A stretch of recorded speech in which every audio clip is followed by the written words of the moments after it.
Hi, Sam here, your favorite London boy dying to explore the rest of Europe. So when summer finally came and me and my wife got down to planning our next trip, within moments we knew exactly where we wanted to go.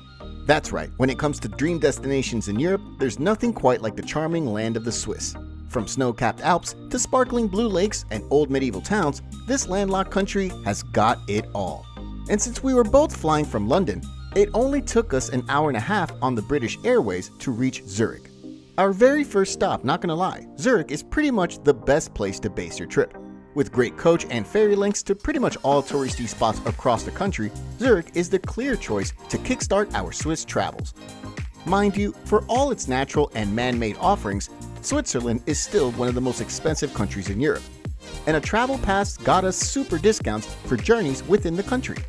Once we got to the fancy Crown Plaza Hotel we had booked beforehand, we quickly realized that 2 days were just too few to explore the city. I mean, come on, we were in Zurich, home to the most popular pride parades and street raves in Europe. Zurich is not only the largest Swiss city, but its most thriving cultural hub. After a wee trip to the FIFA World Museum, which my lovely wife was probably not too keen on, we headed straight for the famous Lake Zurich, ready for all the bread, cheese, and wine we could stash in our wee cane basket. And since it was summer, the lakeside bustling with people from avid skaters and cyclists to lazy walkers like ourselves, with the lush view of sloping vineyards and orchards poised amid the snow-white Alps. I mean, if there's heaven on earth, this is got to be it. Into a little boat ride through the pristine waters, we could just feel our jet lag starting to catch up. So we made our way back to the city. After a quick power nap, it was time to hit the historic Old Town, the center of the city's nightlife. And boy, just like every travel website had warned us, the Old Town is simply ravishing. From gilded houses and charming church buildings to some of the most happening nightclubs and bars, fusing the old with new. A hearty meal at the Old Town Steakhouse left us way too stuffed to move. So instead of lazing, we decided to take a long stroll along the beautiful River Limmat. Thinking of that little teaser of the mighty Alps during our trip to the lake, we simply couldn't help but want to see these legendary hills up close. After a little chit-chat with some folks at the hotel, it seemed there was universal support for Jungfraujoch, lovingly called the top of Europe, the highest landmark in the country. A glacier saddled between two lofty mountains, we took the world-famous Jungfrau train. Starting our thrilling ride at Klein Scheidegg, the train got to 3,454 meters above sea level before reaching the highest railway station in Europe. But hey, don't let the altitude put you off, and even though my wife felt a little dizzy when we got off the train, there was still one small journey we had to make before we could really get peaking. Using an ultra-fast elevator that took us up another 117 meters to our destination, we dropped by the Sphinx Observation Terrace, where spectacular views of the Jungfrau and Monk peaks, as well as far-off vistas of Germany, France, and Italy in the distance, were simply incredible to see. After a big photo spree, we decided to go to most Swiss of all Swiss mountain towns, Wengen. Nestled away in the wooded crags of the Lauterbrunnen Valley, Wengen is pretty much the most stunning alpine village in Switzerland. Known for its timber chalets and Belle Epoque hotels, this quaint mountain village quickly became my wife's favorite place on earth.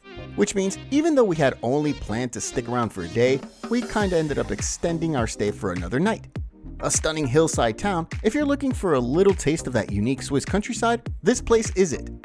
And while we were lodging here, locals pointed us to another natural wonder that was actually not too far.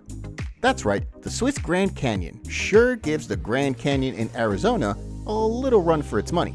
With icy Rhine glaciers encrusting the river valley over 1 million years ago, we now have massive boulders crashing into the rocky canyon, creating the most stunning gorge. Full of rapids and mighty boulders, the canyon was a great place for a thrilling rafting experience, and hands down, one of the best places to explore the legendary Alps. For our way back, we decided to hike through the beautiful forests instead of the train or bus. Stopping by a delicious restaurant in the middle, our way back gave us a completely different view of the place. With fire pits and cliff formations dropping into the river underneath, we couldn't help but FaceTime all our friends back home. And since it was hot, we also went for a nice cool dip in gorgeous Kalma Sea Lake before heading back to the city. By the time we were done with the 4-kilometer hiking trail from the canyon to the Flims Waldhaus, the nearest train station, we were smashed, so had a wee nap on our train back to Zurich. Recharging overnight with some mouth-watering Swiss chocolates, the next day we were all set for our last Swiss adventure. the iconic Rhine Falls, just about 45 kilometers from Zurich. The journey took us 50 minutes, and thankfully, there are direct trains leaving every hour, carrying dozens of first-timers like us dying to see the beautiful water show in person.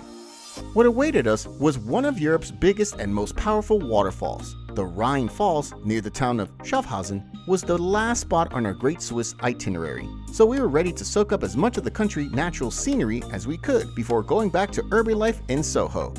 Turns out, we were a month too early for the annual fireworks to see the most incredible water show light up for the Swiss National Day. You might want to time your trip in August. But hey, it wasn't too bad. After a boat trip around the base of the fall, we had time for some rope climbing fun at the Rhine Adventure Park. And after spending an hour trying to talk my wife into it, we finally dared to make the spectacular jump from the big swing, a giant swing in the middle of the forest.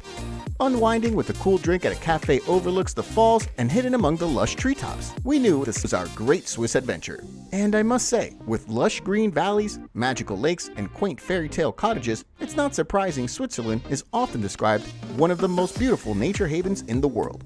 And even though we never got to ski in the Alps or visit the famous Lake Geneva, we still had a ball and time exploring this beautiful country.